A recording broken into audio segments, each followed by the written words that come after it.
প্রায় 6 ঘন্টা পর ধ্বংসস্তূপ থেকে উদ্ধার হলো কিশোর। অচৈতন্য অবস্থায় আরজিকর হাসপাতালে নিয়ে যাওয়া হলে তাকে মৃত বলে ঘোষণা করেন চিকিৎসকরা। বাগুইআটিতে গতকাল এই ঘটনা ঘটেছে। বিস্তারিতভাবে জানতে কথা বলে নেব, আমাদের সঙ্গে টেলিফোন লাইনে রয়েছেন প্রতিনিধি সত্যজিৎ বৈদ্য। সত্যজিৎ, গতকাল দিনভর কলকাতায় লাগাতার বৃষ্টি এবং তারপর রাতে বাগুইআটিতে এই মর্মান্তিক ঘটনা কিভাবে ঘটলো, পুলিশ সূত্রে কি খবর পাওয়া যাচ্ছে, চিকিৎসকরাই বা কি জানিয়েছেন? দেখো, তোমাকে প্রথমে বলে রাখি যে গতকালের যে দিনভর বৃষ্টি, ওই বৃষ্টিতে কিন্তু এই বাড়িটার একটা বড় অংশ ভেঙে পড়ে, হুড়মুড়িয়ে ভেঙে পড়ে, তিনতলা বাড়ি। এবং স্থানীয় বাসিন্দারা তারা বলছেন যে নির্মাণের সময় গাফিলতি ছিল, সেই কারণেই এটা যে হওয়ার ছিল তা অনেকেই কিন্তু জানতেন। এবার এই ভেঙে পড়ার কারণে কিন্তু এই বাড়ির মধ্যে একজনই ছিলেন, এই 18 বছরের যে কিশোর, এই ছিল বাড়ির মধ্যে। এবং এই তিনতলা বাড়ির একদম নিচতলাতে ছিল, সে উপরের দুটো ফ্লোর কিন্তু ভেঙে পড়ে তার গায়ের উপরে, এবং যে কারণে উদ্ধার কাজ করতে দীর্ঘক্ষণ সময় লাগে। প্রথমত দমকল বাহিনী ছিল, স্থানীয় থানা ছিল, ডিএমজি, এরকম সবাই মিলে যখন হাতে হাত লাগিয়ে উদ্ধার কাজ করছেন, সেই তারপরেও কিন্তু 6 ঘন্টা কেটে যায় পুরোপুরি উদ্ধার কাজ হতে।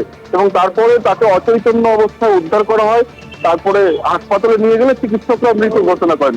যেমনটা পুলিশ সূত্রে খবর, যে স্থানীয় বাসিন্দারাও যেমনটা বলছিলেন যে এই বাড়ির নির্মাণের যে গাফিলতি, সেই কারণেই ভেঙে পড়েছে অল্প বৃষ্টিতেই। এবং প্রথম থেকেই কিন্তু এই জায়গাতে পৌঁছানো যাচ্ছিল না, যে কারণে দেরি হয়েছে। অর্থাৎ উপরের দুটো তলা কিন্তু পুরোটাই ভেঙে নিচতলাতে এসে পড়ে, যে কারণে অনেকটা অংশ ধ্বংসস্তূপ সরাতে হয় এবং তারপর উদ্ধার কাজ সম্ভব হয়। সেই কারণেই কিন্তু বেশ কিছুক্ষণ সময় লেগে যায়, অর্থাৎ প্রায় 6 ঘন্টারও বেশি সময় লেগে যায়, এবং শেষ পর্যন্ত চিকিৎসকরা ওই কিশোরকে মৃত ঘোষণা করে। ধন্যবাদ সত্যজিৎ। রেশন বন্টন দুর্নীতি মামলার তদন্তে গ্রেফতার আরো 2। গ্রেফতার দেগঙ্গার তৃণমূল নেতা আনিসুর রহমান এবং তার দাদা চালকল ব্যবসায়ী আলিফ নূর। এই বিষয় নিয়ে বিস্তারিত জানতে কথা বলে নেব, আমাদের সঙ্গে টেলিফোন লাইনে রয়েছেন প্রতিনিধি প্রকাশ সিনহা। প্রকাশ, প্রথমত জানতে চাইবো, গতকাল দিনভর জেরা করার পর এমন কি তথ্য উঠে এলো যার জেরে এই তৃণমূল নেতা এবং তার দাদাকে গ্রেফতার করা হলো? অন্যদিকে বারিক বিশ্বাস, জ্যোতিপ্রিয় মল্লিক ঘনিষ্ঠ ব্যবসায়ী, তাকে কখন সিজিও কমপ্লেক্সে ডাকা হয়েছে? দেখো, বারিক বিশ্বাসকে আজকে সকাল 11টার পর সিজিও কমপ্লেক্সে তলব করা হয়েছে। তিনি আসলে তাকে জিজ্ঞাসাবাদ করা হবে। কিন্তু আমরা দেখলাম গতকাল দুজনকে তলব করা হয়েছিল। দেগঙ্গার তৃণমূল কংগ্রেসের ব্লক সভাপতি আনিসুর রহমান এবং তার দাদা আলিফ নূর, দুজনই আমরা দেখলাম গতকাল 11:30 নাগাদ সিজিও কমপ্লেক্সে ইডি দপ্তরে পৌঁছেছিলেন এবং সারাদিন ধরে টানা জিজ্ঞাসাবাদ তাদের হয়। এবং জিজ্ঞাসাবাদের পর মাঝরাতে প্রায় ইডি তরফে সিদ্ধান্ত নেওয়া হয় যে দুজনকে গ্রেফতার করতে হবে। কারণ এটা ইডি তরফে জানানো হচ্ছে যে দুজনই কিন্তু তথ্য গোপন করার চেষ্টা করছিলেন, এমনই মনে করছে ইডি আধিকারিকরা। কোনো সদুত্তর তারা দিচ্ছিল না।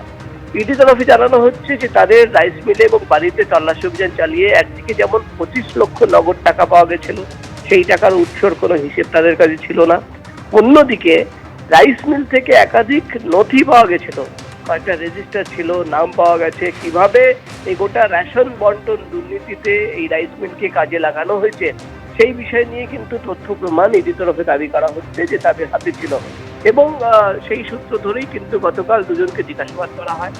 এবং ইডি আধিকারিকরা মনে করছেন যে তারা সদুত্তর তো দিচ্ছিলেন না, তদন্ত প্রভাবিত করার চেষ্টা করছিলেন, তারা কিন্তু বিভ্রান্ত করার চেষ্টা করছিলেন তদন্তকারীদের।